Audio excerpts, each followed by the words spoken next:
So எப்போ நம்மளுக்கு chat சாப்பிடணும் போல் தோன்றதோ அப்போ இமீடியட்டாக ஃபாஸ்ட்டாக பண்ணுறது தான் இந்த பிரெட் சமோசா. ஸோ 3 பொட்டேட்டோ நான் வேக வச்சுருக்கேன். உங்களுக்கு எவ்வளோ அளவு தேவையோ அந்த அளவுக்கு எடுத்துக்கலாம். ஸோ வேக வச்ச உருளைக்கிழங்குல நான் வந்து கொஞ்சம் காரப்பொடி, சோம்பு 1 டீஸ்பூன், உப்பு, தனியா பொடி அண்ட் கரம் மசாலா போட்டு நல்லா மிக்ஸ் பண்ணி வச்சுருக்கேன். ஸோ இது வந்து உங்களுக்கு என்ன வெஜிடபிள்ஸ் வேணும்னாலும் நம்ம இன்னும் ஆட் பண்ணிக்கலாம். நான் இன்றைக்கி பண்ணுற இந்த பிரெட் சமோசாவில் பார்த்தீங்கன்னா வந்து கொஞ்சம் முதல்ல வந்து உருளைக்கிழங்குனால கொஞ்சம் இஞ்சி நம்ம கண்டிப்பாக சேர்த்துக்கணும். உங்களுக்கு வேணும்னா இஞ்சி பூண்டு விழுதும் சேர்த்துக்கலாம். பட் நான் வந்து இஞ்சி மாத்திரம் போட்டிருக்கேன். அதுக்கப்புறம் கொஞ்சம் கேரட் துருவி வதக்கியிருக்கேன்.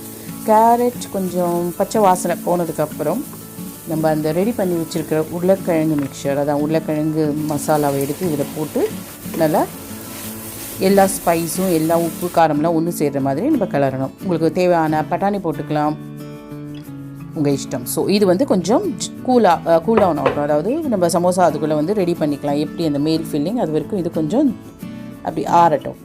ஸோ இப்போ வந்து ப்ரெட்டை எடுத்து நம்ம நல்லா சப்பாத்தி தேய்க்கிற மாதிரி கொஞ்சம் நீல வாக்கில் சேர்த்தோன்னா ப்ரெட்டு வந்து நல்லா எக்ஸ்டெண்ட் ஆகும். ரப்பர் பேண்ட் மாதிரி நல்லா கொஞ்சம் என்லார்ஜ் ஆகும். ஸோ இந்த ப்ரெட் சாட்டை இன்றைக்கி பார்த்துட்டு நீங்கள் ட்ரை பண்ணுங்கள். அப்புறம் நம்ம சேனலுக்கு இன்னும் சப்ஸ்கிரைப் பண்ணாதவங்க கண்டிப்பாக சப்ஸ்கிரைப் பண்ணுங்கள், வித் பெல் ஐக்கான் பண்ணுங்கள். அண்ட் வீடியோ பார்த்துட்டு கண்டிப்பாக உங்களுக்கு பிடிச்சிருக்கும் லைக் பட்டனையும் ப்ரெஸ் பண்ணுங்கள். ஸோ இப்போ இந்த ப்ரெட்டோட ஓரம் இருக்குது பார்த்தீங்களா, அதை நம்ம நிறைய பேர் சாண்ட்விச் பண்ணுறது கூட கட் பண்ணுவோம். ஸோ அதே மாதிரி சமோசாவுக்கு கட் பண்ணிவிட்டு இந்த ஓரமான கட்டிங்ஸ் எல்லாம் நான் தூக்கி போட போகிறதில்ல. அதை வச்சு ஒரு ரெசிபி உங்களுக்கு ரெடியாக காத்துட்டுருக்கு. ஸோ நெக்ஸ்ட் வீடியோ அது வரும். ஸோ இப்போ அந்த சைட்ஸ் எல்லாம் கட் பண்ணிவிட்டு கார்னர்ஸை வந்து நம்ம கொஞ்சம் ட்ரிம் பண்ணிக்கிறோம் இந்த மாதிரி. ஸோ இது நம்ம வீட்டுக்கு திடீர்னு யாரோ கெஸ்ட் வந்துட்டாங்க, இமீடியட்டாக நம்மளுக்கு சமோசா பண்ணணும்னா உட்காந்து மாவெல்லாம் பிசைய வேண்டிய அவசியம் இல்லை. ஜஸ்ட் ஒரு ப்ரெட் பேக்கெட் இருந்தால் போதும். அண்ட் மசாலா நான் சொன்ன மாதிரி உருளைக்கிழங்கு என்ன வெஜிடபிள்ஸ் வேணுன்னாலும் ரெடி பண்ணிக்கலாம். ஸோ இப்போ இந்த ஸ்லைஸை பார்த்தீங்கன்னா நல்லா 2ஆக கட் பண்ணிக்கிறோம் சென்டரில். ஸோ 2 ட்ரையாங்கிள் மாதிரி வருது. ஆனால் வந்து எட்ஜஸ் எல்லாம் நம்ம ட்ரிம் பண்ணியிருக்கோம். இப்போ வந்து இதை நான் ஒரு கோன் ஷேப் பண்ணிக்க போகிறோம்.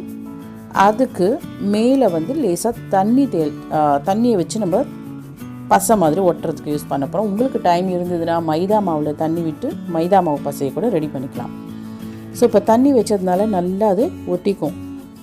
ஸோ இப்படி கோன் ஷேப்பில் நல்லா பண்ணிக்கோங்க. பாருங்கள் எவ்வளோ குவிக் ஆகிடுது இல்லை நம்மளுக்கு. அந்த மாவு வச்சு பிசைஞ்சு பண்ணுறதுக்கு உள்ள ஃபில்லிங் பார்த்திங்கன்னா ஜாஸ்தி வைக்கக்கூடாது, வச்சா உங்களுக்கு மூட வராது. அதே மாதிரி ரொம்ப குறைச்சலாகவும் வைக்கக்கூடாது. ஸோ இப்போ நம்ம கரெக்ட் சைஸுக்கு வச்சுட்டு சுற்றிடும் அந்த தண்ணியால் நம்ம பசை மாதிரி பண்ணினோன்னா அது நல்லா அப்படியே ஒட்டும் உங்களுக்கு சமோசா.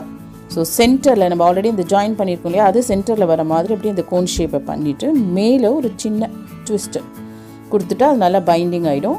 பாருங்கள் சமோசா நல்லா நம்ம ஒரிஜினல் சமோசா ஷேப்பில் இருக்குது. பட் ரொம்ப குவிக்காக பண்ணுறோம். அப்புறம் அந்த இன்னொரு ஹாஃபையும் உங்களுக்கு பண்ணி காமிக்கிறேன் பாருங்கள். ஸோ எப்போ நம்மளுக்கு ஈவினிங் காஃபி டீ சாப்பிட்ற டைம்லக்குள்ளே நம்ம இதை பண்ணிடலாம். ஒன்லி திங் இஸ் அந்த வெஜிடபிளை ரெடி பண்ணிட்டோன்னா இந்த பக்கம் டீ ரெடி ஆகிறதுக்குள்ளே நம்ம வந்து சமோசாஸ் பண்ணி நம்ம வீட்டுக்கு யார் கெஸ்ட்டு வந்தாலும் நிமிஷமாக பண்ணி கொடுத்துடலாம். Homemade samosas. அண்ட் எல்லாருக்குமே சாட் ஐட்டம் சாப்பிட்ணுன்னு தோணும். ஸோ இதை அப்பப்போ பண்ணி சாப்பிட்டுக்கலாம். அவ்வளோதாங்க. இது வந்து பண்ணி முடிச்சுட்டு ஒரு 5 நிமிஷம் நம்ம தண்ணி வச்சு ஒட்டினதுனால அது காயிற வரைக்கும் வச்சுக்கோங்க.